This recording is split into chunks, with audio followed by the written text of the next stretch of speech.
Welcome to Powerful Women Rising, the podcast where we ditch the rulebook and build businesses with authenticity, integrity, and a whole lot of fun. Join host Melissa Snow, business relationship strategist and founder of the Powerful Women Rising community, as she interviews top experts and shares candid insights on business strategy, marketing, mindset, and more. Let's get real, get inspired, and rise together. This is Powerful Women Rising. Hey, everybody. Welcome back to another episode of the Powerful Women Rising podcast. I'm your host, Melissa Snow.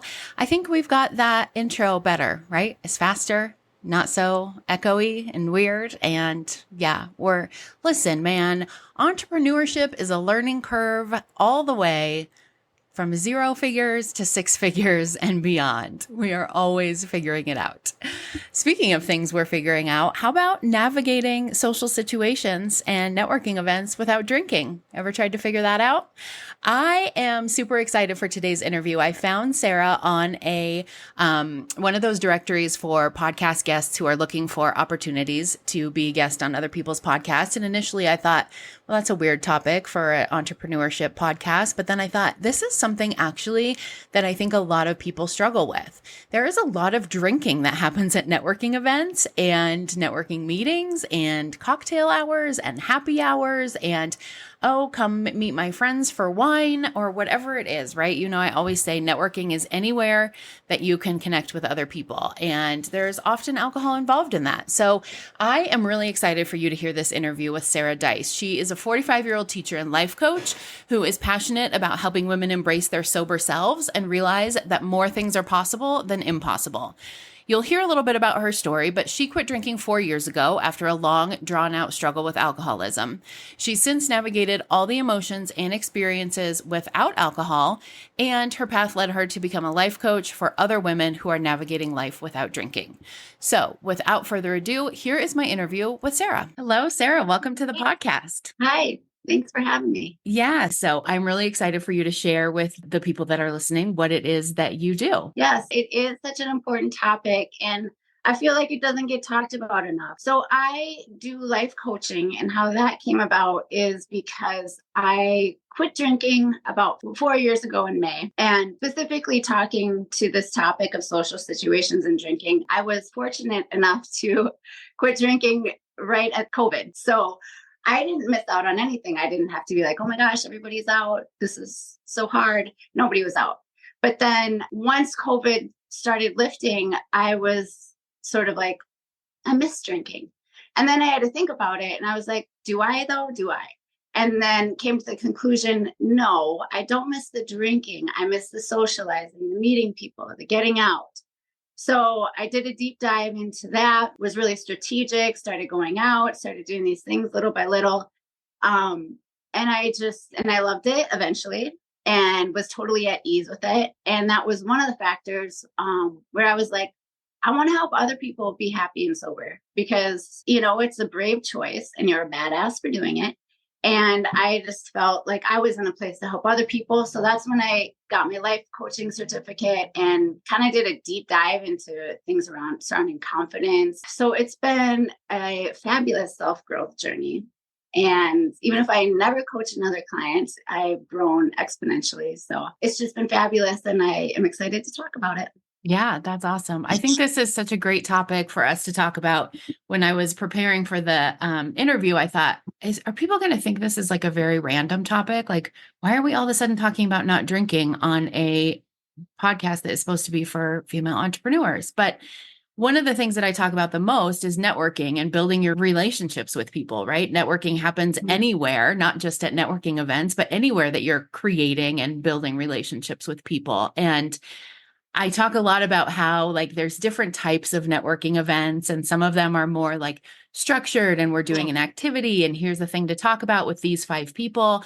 But a lot of them are just like, hey, there's a happy hour tonight from 5 to 8. Come join us. And we just mingle and we drink and we have snacks and we talk to whoever. And I really love what you talk about because you talk a lot about the link between confidence and drinking or confidence and not drinking. And I see that a lot in networking for people who feel really nervous about networking, or people like me who are uncomfortable at those kind of events. Like, I'm not the kind of person that's just going to walk up to a random group of people and be like, hi, I'm Melissa. But if I've had a few glasses of wine, I probably will. And so it's really interesting the work that you do around the link between those two things. And I want to make it clear that what we're talking about today and a lot of the work that you do, we're not talking about alcoholics. We're not talking about people with problem drinking behaviors necessarily. We're talking about people who just choose not to drink. And maybe they choose not to drink in certain situations. Maybe they choose not to drink ever, but for whatever reason, they're choosing not to drink when they're out at these events or in these social situations. And I think a lot more people are making this choice nowadays. We see a lot more like bars and social places that are upping their mocktail assortments. It's not just like, okay, well, I'm either drinking or I guess I'll have some lemon in my water to be fancy. So do you feel like that's something that is happening more and more, you think, people not drinking, especially out in social situations? It's 100% happening more. And just out of curiosity, before we met, I was thinking to myself, I wonder how many people don't drink, because it does seem to be rising rapidly. And so the statistic I found was in 2023, 28% of Americans 21 and older don't drink. I thought that was a lot higher than I Yeah. would have. I mean, I know in my city, Minneapolis, we have two complete NA stores. If you walked in, you would think it was a liquor store, but it's all NA options. So it is definitely rising in popularity. And I think that makes it easier when I think a big thing people worry about and stress about is what happens when people say, why don't you drink? Like, what are you supposed to say? And what's your answer? And that was a huge one for me. And I know for other people, which I highly recommend practicing that beforehand so you don't get caught off guard and all of a sudden you're spilling your life story and you're like, why did I do that? Right. But it is a rising trend. So now when people ask that, it used to be basically if you quit, you had a problem, but it's not like that anymore. So I think that's a good reminder when people are stressing out about thinking that they are different or sticking out from the crowd, and people don't care as much anymore. Mm-hmm. I have found people don't care if you drink or not. I thought they would, but they don't. Yeah. Yeah, I think most of the time for me, when people ask why I don't drink, it's more out of curiosity than it is Mhm, judgment. mhm. And I'm not sure which is more awkward, like when people ask, why don't you drink? Or when people don't ask because they just assume that you have a problem with alcohol and now they're like weird, or like, well, is Yeah. it okay that I'm drinking? Like, I'm like, I don't Yeah. care. Do whatever you want. I'm just here Yeah. with my own choice. So what are some of the biggest challenges that you find people face in social settings when they're not drinking? I think the lead up and getting out of our own heads and thinking that people care more than they do, not being prepared. I would say the first few times, don't wing it. Prepare your answer about when people say, why don't you drink? You can just say, it's just not in my best interest anymore. It's just, I didn't want it to be a part of my life, or I decided in these settings, I'm not going to. And then follow up with the question. So there's not like the weird, awkward silence. And yeah. So I think basically the biggest challenge is getting out of our own head, because people don't care if you drink or not. They really don't. And if they do, I found it's because they're grappling with their own kind of issues with alcohol, and that's not on you. But like I said, preparation, just go in, be strategic about it. The other thing that I found was when you don't drink, you more easily take on other people's energy. You don't have like sort of that fuzzy little barrier. And so the first couple of times I was like, oh my gosh, this is exhausting. Going out without drinking is exhausting. Mm-hmm. And then I realized it's, people are elevated, people are down, people are all this, and you're attuned to it because you're not drinking. And so I've made a conscious effort to put up an energy shield. When I go out, I protect my energy. And if I need to take a break and step away to recalibrate, if I need to leave a little early, that's fine. You just have to listen to yourself. And as you go, if you are exhausted the first couple times you do it, eventually you're not. Eventually it's like, okay, this is how I live my life. It's great. Yeah. Yeah. I think in the beginning, I often left before anyone else, because it's like Yeah. when people are on their first 1 or 2 drinks, it's like, okay, this is tolerable. Once we get into drinks like 3, 4, and 5, like the gap between the person not drinking and the person who's on drink 5 Mhm. has just become so big that it's like, this is not even fun anymore for me. I Yeah. think it's helpful too in the beginning. One of the things that I did, my line now is like, it's just not my thing. Like when people are like, why don't you drink? Why aren't you drinking? I'm like, it's just not my thing. But in the beginning, I would go with another friend who wasn't drinking very often. And that made it a little bit easier just because it wasn't like, I didn't feel like I was the one weirdo at the table who wasn't drinking, but also my friend knew like, this is what we're doing. And so it was helpful when somebody was like, well, why not? Well, don't you blah? And aren't you blah, blah, blah? For Yeah. my friend to be like, okay, let's talk about something else. Like I feel like there's always power in numbers in those kind of situations. Yeah. That is very comforting. Yeah. And even if you go with someone if you can't find someone that doesn't drink, you go with a friend that is specifically there to support you and maybe even have a little signal, like, or they can be attuned if someone's asking you too many questions, they interject or. Yeah. I think that's really interesting what you said about picking up on other people's energy. I never noticed that before, but now that you're saying it, it's totally true. Like Mhm. it's like they're all going into this like cave together, but you're like not going in the cave. You're like, it looks really different out here, y'all. Yeah. Um, so you talk a lot about this confidence toolbox. We talked about in the beginning, the link between confidence and drinking or not drinking. What are some of the tools that you recommend people have in their confidence toolbox if they're going to go out into these social settings and not drink? I think the biggest thing is preparation. One thing I do that deflates my sort of nervous, I hate saying anxiety because when I say anxiety, it makes me feel like it's out of my control. But if I say nervousness or excitement, then I'm like, okay, I can deal with that. Um, so if I start to think of all these situations, sometimes we think of potential situations that probably will never happen.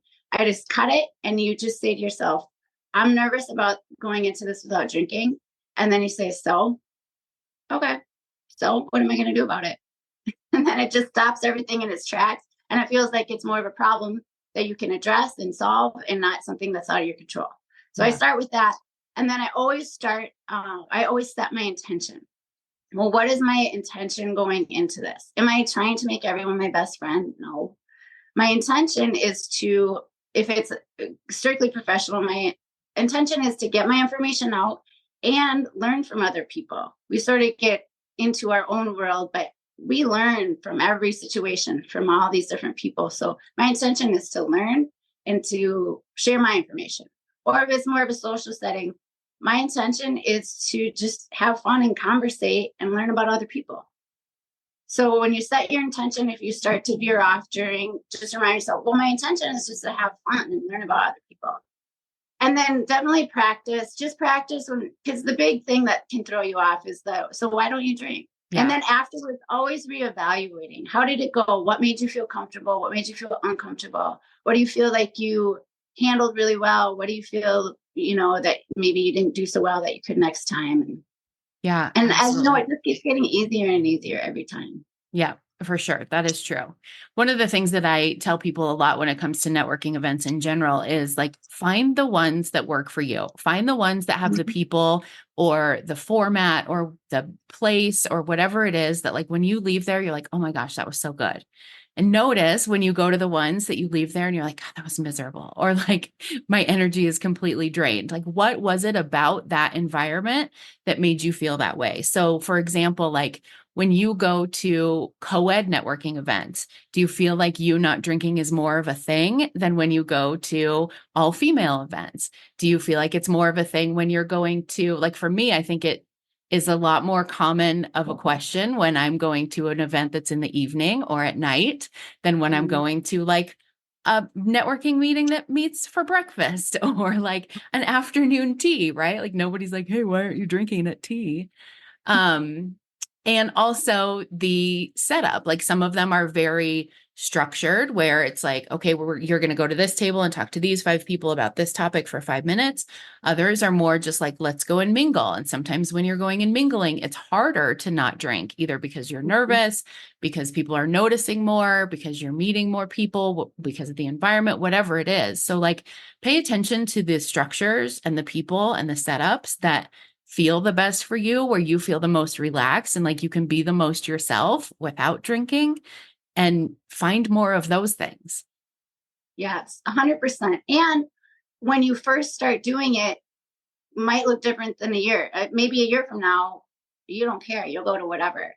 But in the beginning, I think that's being strategic is so important, because it can be defeating if you go to one that really is uncomfortable and you walk away feeling like it wasn't your jam. You might think, oh my gosh, I can't do any of it. I can't do any of it without drinking. So really, I love that idea. Just picking the ones that speak to you, especially in the beginning.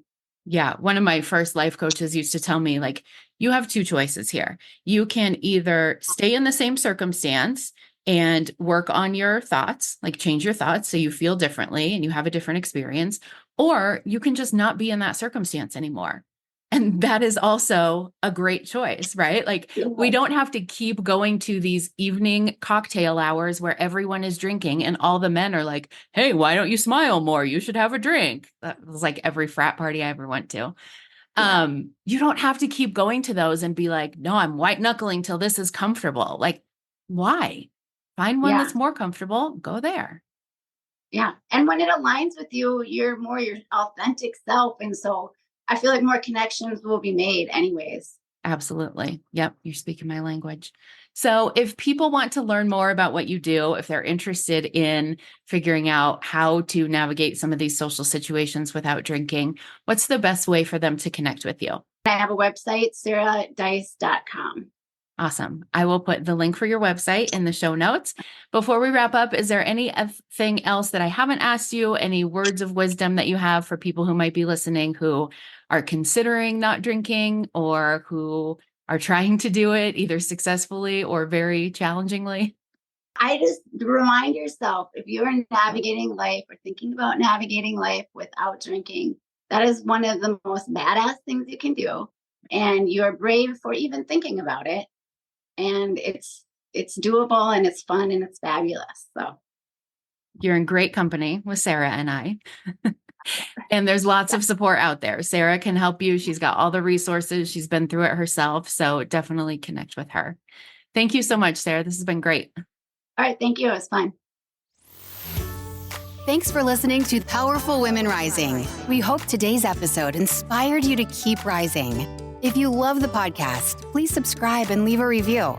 It's like giving us a virtual hug and helps more awesome women like you find the show. Click the link in the show notes to get your free list of top virtual networking events for female entrepreneurs. It's time to make real connections and grow your business with integrity and authenticity. Until next time, keep rising and stay powerful.